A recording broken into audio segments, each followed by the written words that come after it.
Учир нуруу нэртэй боговчийг хэрхий заая. Энэ бол анхлан суралцагч нарт зориулсан загвар юм. За энэ боговчийг хийхэд 14A буюу хар, 24B буюу цагаан, 24C буюу ягаан эрзэн болон C төвчөө хэрэг болно. Энэ удаад би хар, цагаан, ягаан өнгийг хэрэглэнэ. Надтай адил өнгийг ашиглах нь загварыг дагахад хэлбэр байх юм аа. Мэдээж эхлэхээс өмнө өөрт ашиглагдах бүх материалаа бэлтэж тавиарай.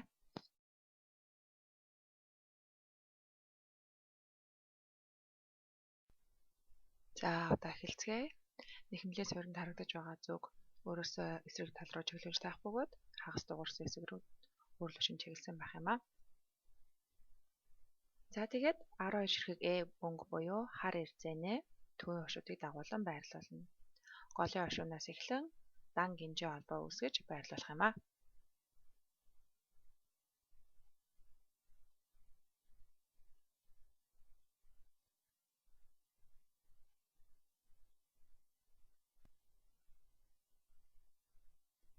Одоо 8 ширхэг эрзэнийг ромб хэлбэрээр байрлуулна. Үүнд B буюу цагаан, C буюу ягаан нийт 8 эрзэн орно.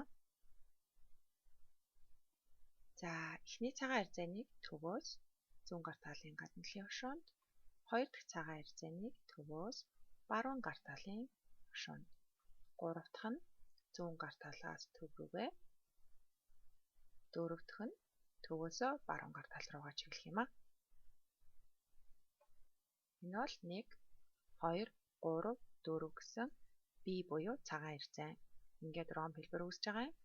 Дараагийнх нь C буюу ягаан эрзэн. 5C, 6C, 7C, 8C. За ингээд ромбо үүсгэж дуслаа.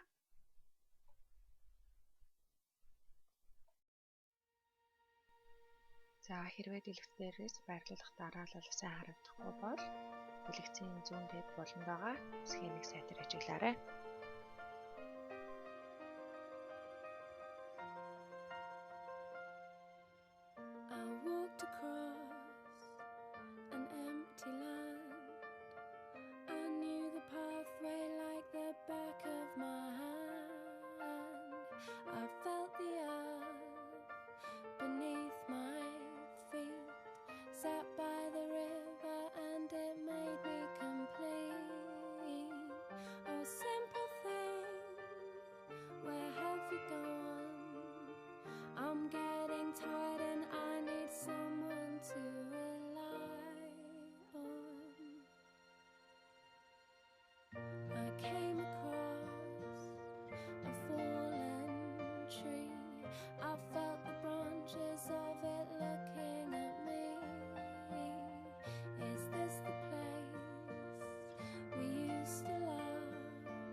За байрлуулаад дуусны дараа бүх эрзэнүүдийг баг зэрэг доошлуулж өгнө. Энэ л нэхэмлийн суурьнаас мултрахгүйгээр байхад бэлтгэж өгч байгаа юм аа. Хамгийн сүүлийн төвийн хошуунд бүгдээрээ бэхэлгээ эрзэн байрлуулъя. Бичлэг дээр харагдаж байгаачлан хийгээрэй.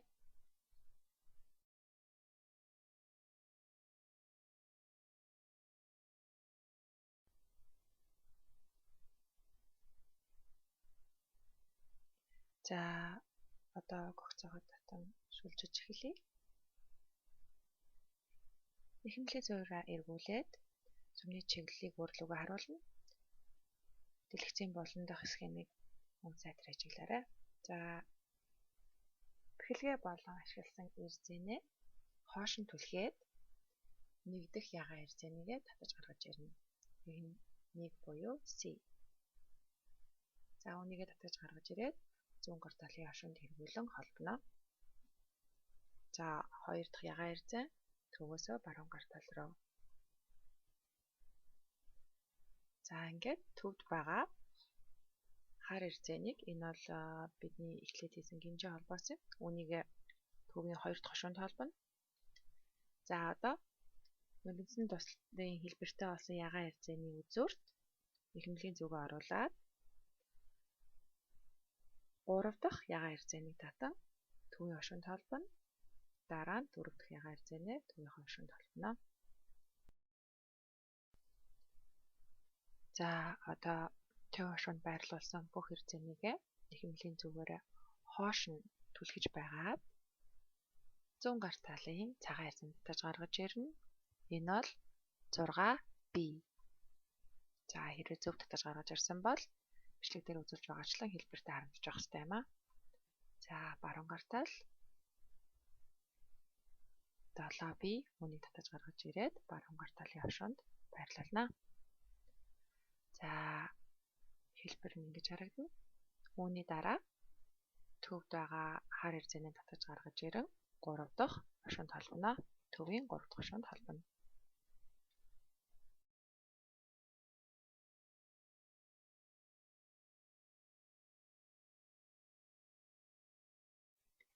За ингээд бүгдээрээ өмнө хэлсэн үйлдэлээ дахин давтаж хий. Зүүн талаасаа төв рүүгээ, баруун талаасаа мөн төв рүүгээ.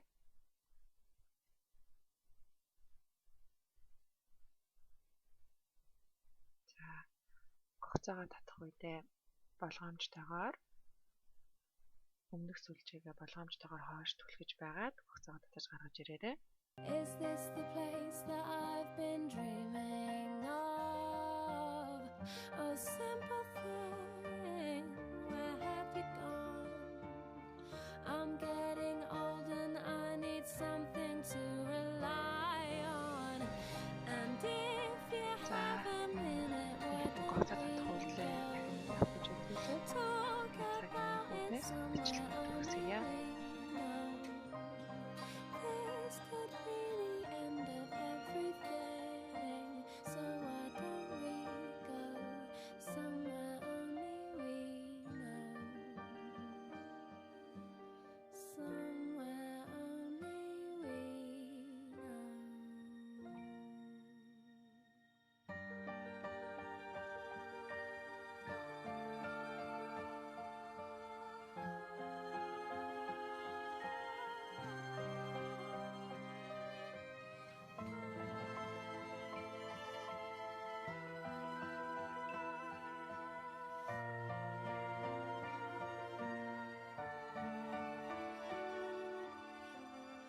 Oh, simple thing, where have you gone?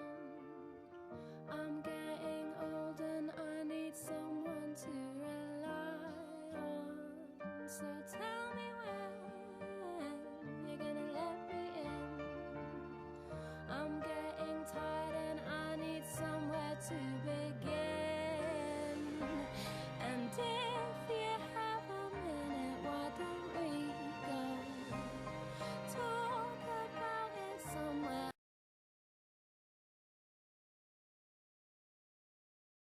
За одоо буугчаад дуусахад бэлэн боллоо.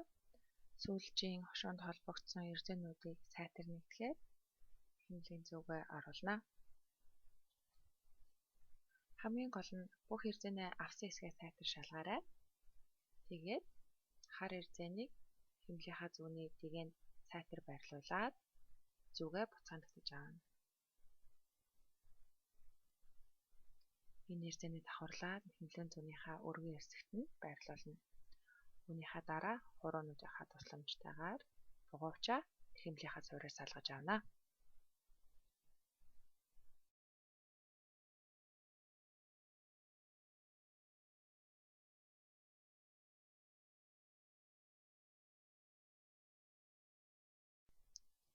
За одоо бугуучаа уртасгаж өгье.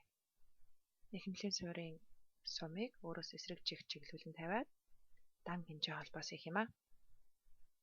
Хэр том хэмжээтэй хийхээс шалтгаалаад хэдийн эрзээ хийхээ шийдээрэй.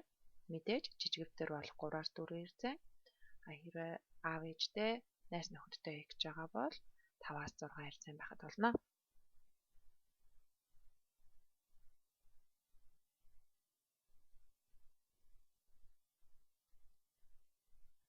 За ингээд хэмжээ холбоос хийсэн цүлийн хошуунд бугууч манд бэхлэгдэх юм.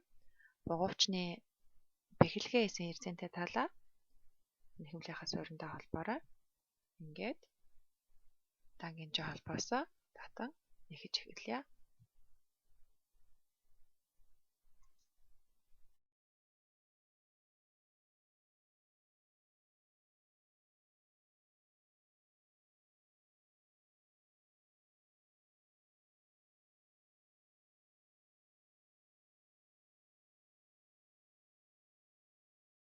За сүүл уншинд хүрэх үедээ гинжийн холбоосоо төвийн хоошроо холбоороо энэ нь C төвжээгээ холбооход хэлбэр байх юм аа.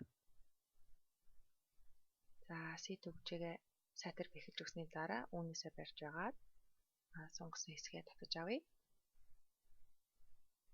За энэ хэсэгтээ C төвжээгээ мөн холбоно. 2 сайтар татаж агаад C төвжээгээ холбоорой.